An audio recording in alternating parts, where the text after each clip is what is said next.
All right, so now we're gonna do 3 altitudes. Now remember, an altitude is a perpendicular line that goes from, say, one vertex down to the other side. So here we're making perpendicular bisectors by just setting our compass like on each point and doing the 2 swoops. But here it's a little more specific. You have to do this thing. We've done it before, okay, but it takes a little bit more thinking. We have to draw a perpendicular line from this point to this side, let's say, and we're gonna do this 3 times.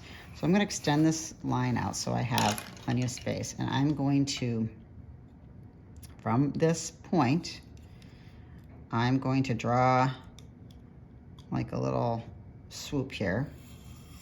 I don't like that because it touched my 2 points, and it wouldn't necessarily touch your 2 points, and that would be confusing. So let's pretend it didn't touch those 2 points. Like, I'll make it a little bigger so it was like not touching those. Okay, so there's my swoop thing. And then I'm going to go from this point. You're supposed to make it a little bit bigger, although we're pretty big already.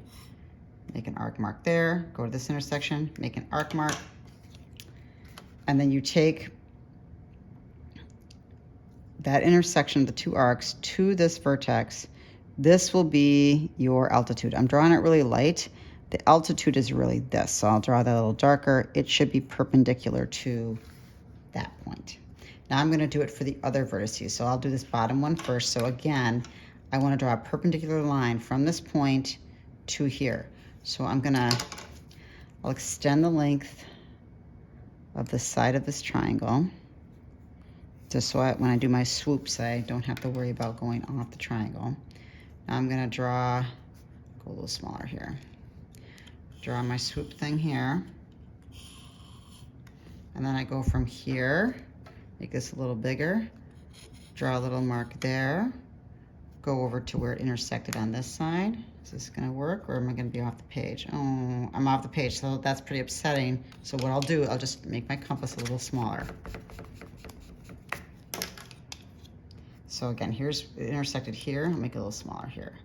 So I'm gonna go there, then I go over to this intersection and I go here. All right, so now I got it, it's right there. So I'm gonna go from this point to the intersection of those 2 arcs there. I'm gonna do it lightly, and my altitude, I'll do a little darker. There's my second altitude. And lastly, I need to draw an altitude from this vertex down to this side. So I'm gonna extend the length of this. And I'm going to make a swoop.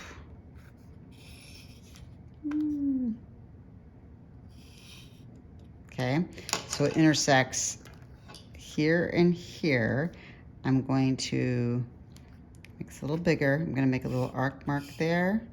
I'm gonna go over to this side right here, make an arc mark there.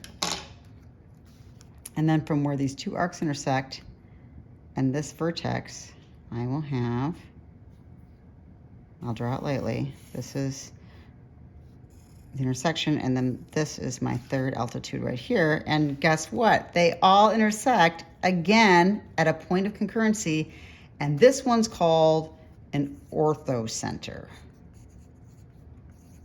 The orthocenter is the intersection of 3 altitudes.